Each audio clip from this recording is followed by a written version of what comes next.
Grace and peace to you from God our Father and our Lord and Savior Jesus the Christ, the Messiah.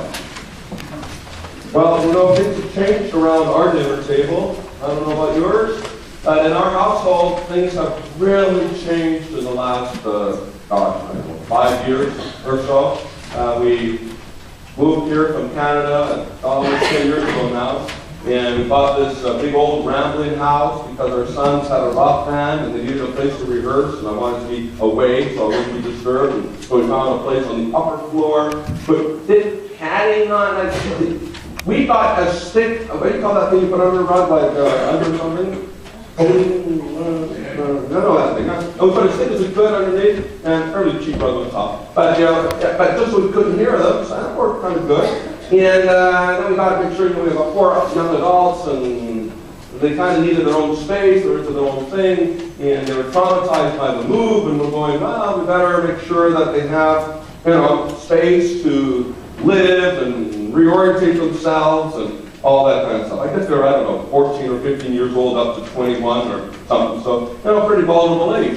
And so we have this place, and everyone's got their place for themselves and so on and so forth. But now our house has shrunk down not only from all the rock bands, because our sons just have a traveling rock band, and all their friends, when they travel to L.A., they would stay at their friends' houses. Well, we have, those rock bands would in turn stay at our house, and we could wake up in the morning and have much Pearson and 2 persons all around our household, which was fine, and we just never knew. And things have changed. It's kind of gotten, I'd say, quiet around our house. The oldest one is like out there all the time doing creative and incredible things. And then the youngest is like, always on. I'm always on. I'm a blonde. She's a blonde. And she's always on. Always on. And it's a party. Life's a party. Life's fun. And then the 2 middle ones who are reflective, calm, analytical, thinking things through carefully, a whole different dynamic, which is wonderful as well. And so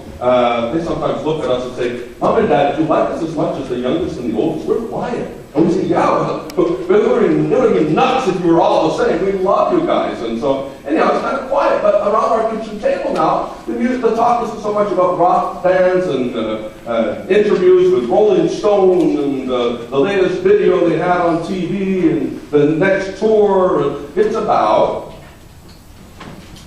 organ transplants. What a change. Organ transplants. Because our son, as some of you know, who's spoken for me when I've been away, is an organ transplant coordinator. He takes the calls whenever someone is about to pass who might be given the organs to someone. They call in, or the hospital calls, and he starts the process. And our daughter is the nurse who's on the scene, talks to the family, and accompanies the person who is donating the organs right through. Like it's like someone not holding hands, but it's the idea of someone holding your hand right through. They even leads in a time of silence and reflection in the operating room and thankfulness to God. So it's really kind of a neat thing. But the stories that come out, my son has been doing a video for the organization about the blessings from organ transplants. But around our table, we hear about it first. For example, a conversation might go, Paul will work a night shift usually, and he'll say, and then he might even have called his sister out to go and deal with the case, and the conversation will be, did it all work out? And the conversations go like this. Oh yeah, a little boy who was going to die in a week got a new heart. A little girl who was in complete kidney failure got a kidney. Another child with a liver problem who didn't have but a month to live got a new liver. Wow. And we're so amazed at the life. I never did the idea about organ donations. I tell you, I've turned my mind completely over to something completely new in that regard. What amazing things happen when organs get given to other people. Miracles actually can happen. Absolutely amazing. And so, we hear this stuff, and I'm going, this is amazing stuff, and I'm privileged and thankful that I can be part of a world where this stuff happens, and I'm seeing a little view into it through the eyes of my children. And of course, Brian and I are so proud about the life-giving ways that they're working professionally at, but really it's about changing people's lives, which is what we hope they would always do. Now I'm doing this thing, getting ready for Easter. How do we change our mindset? How do we live more like Jesus would want us to live? And I'm thinking, now I know this is crazy. Don't think I'm nuts. But I was thinking, what if you do a mind transplant? Like, you know what I mean? A little mind transplant? Maybe not your whole mind. I wouldn't want my whole mind transplanted. But I would like the business part of my mind, due to all the debt I keep seeming to incur, I would like to have that little corner called business. We transplant a Wall Street guy in there, in his brain, take a piece of his brain. And maybe I wouldn't worry about, anything in the future anymore. But that'd be cool. Something that'd be a brainiac about money, and it's still Remo, right? Okay. Or the times I'm just like, I'm so mad. I'm so mad, I don't know what to, that kind of temper that rises. We all have tempers. And it kind of rises down. Some of us handle it one way, some of us handle it another way. But when it rises, that's when we start feeling that gurgling in our stomach, and we can't quite sleep, and our stomach's going in a knot, and we're going, I don't know what to do. I'm really upset. That little panic mode and a little bit of anger, that anger part, swap it out, put it in a really calm kind of a brain, as if nothing's really wrong with life as it goes. I'm like Robin over here. A Robin brain, No, it's calm brain. I mean, we would love that kind of stuff. So, whatever's wrong, let's transplant that stuff around, and let's get a new brain for that part that doesn't work so well. Well, that's an idea, but we all know that ain't going to happen so easily, unless there's some brilliant brain surgeon amongst us who wants to give a go at it or something, and maybe Robin wants to donate a bit of her brain, but you wouldn't want the anger part of it, the frustration part of it. You wouldn't want to exchange that. So, in the end of the day, it would be a cool thing to do. But it can't happen, and we know that. However, the Bible does talk about getting some kind of a transplant in our thinking. The Bible does talk about the potentiality about really changing our thought processes on a fundamental, basic, powerful level. And just maybe, you and I should consider transplanting how we think. That piece that doesn't think so good can get transplanted out and something new happens. To have that happen, very fundamental changes invariably have to happen. Sometimes we try to fix things by rearranging stuff a little bit, so my life isn't quite right, so I'm going to rearrange a few little details and it'll all be much better. Instead of working 70 hours a week, I'll work 69 and everything will change, Or we say, maybe I bring flowers home to Joanne, everything will be much better. Or maybe if we just once a week go out and enjoy theater, things will be, this is all fluff, surface stuff. Maybe if once a week I go to the playground with my children and then they'll be happier. But you know what?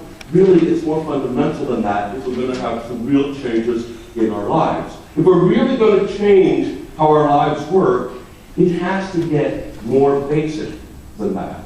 It has to become a deep, thorough, sincere change of how our minds work. James Harnish, who wrote a book that the mayor and I were discussing that we would have in one of our study groups, he wrote a book called Living with the Mind of Christ.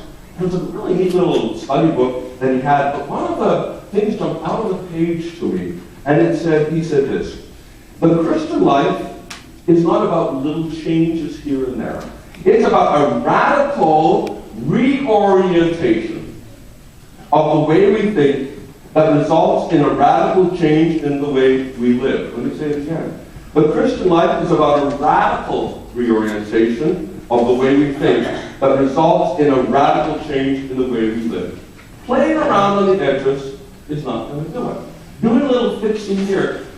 I don't know if you guys, in Canada we have an expression, doing little fixes here and there is like thinking the Titanic wouldn't sink if you rearranged the deck chairs. You know what? It was still going to sink. The fundamental problem was there was a big hole underneath the water, and that baby was going down. And no matter rearranging the deck chairs, nothing was going to change the fact that that one was going down to the cold Atlantic Ocean.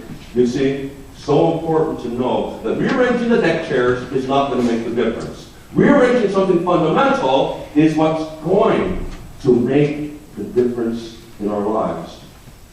I watched a person the other day. It was kind of a weird experience. I was sitting down at a Starbucks. I mean, now and again, Starbucks is such a treat to me to sit down and spend $1.98. A cup of coffee costs 5 cents, you know, to make it home. To spend $1.98 or 78 or 68 or whatever for a cup of coffee, to me, that's a little bit extravagant, a bit of a crazy thing to do, right?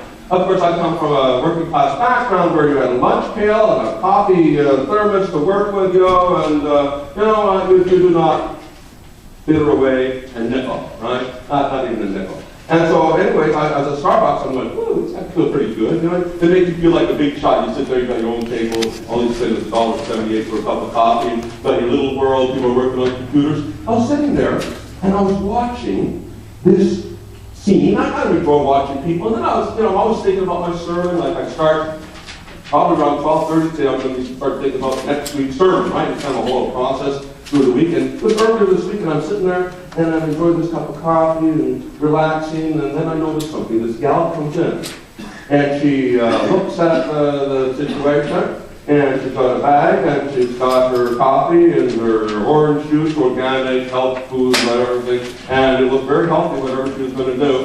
And it was natural oranges, as opposed to not natural oranges, whatever that means. And so she paid extra $10 for that drink, but that's good for her. And she comes into this place, and she's looking at the scene, and there's these little, those little round tables, you know what they have there? Just teeny round tables, and this place was maybe as big as the maybe front area here, roughly to the pews. And she spots a place by the window, and there's 4 men over here drinking coffee, chatting, and 1 man reading the paper over here, hunched over. And in between, there's a space about that much. She wants to get by the window. And she says, "Hey guys, shove over there. You got some space. Hey, you with the paper, go over." Puts her table up against the window, pulls up her chair, takes out a spray bottle, and starts spraying the table. And then she's saying, wiping the table, spray some more, wiping some more. And then she puts it down. He's about to put the cap on, looks around, and we're going, "Is she going to spray us too?" We're going to run for it. This woman was going to be cleaning all of us up, right? And we're all watching, we're reading our papers, they don't want to make a scene because you never know what's going to happen. If the police have to come, you put handcuffs on someone. You don't want to do it. And maybe you're going to get the handcuffs, you don't know how crazy it's going to get, so you just don't do anything, just sit there too long. And so we had this, and so anyway, she put the stuff down there, she looks at her table and puts napkins, clean napkins on it, and then puts her drink on it, and a cup, and carefully pours and drinks, and has a jolly old time looking up, having a good life. But you know what?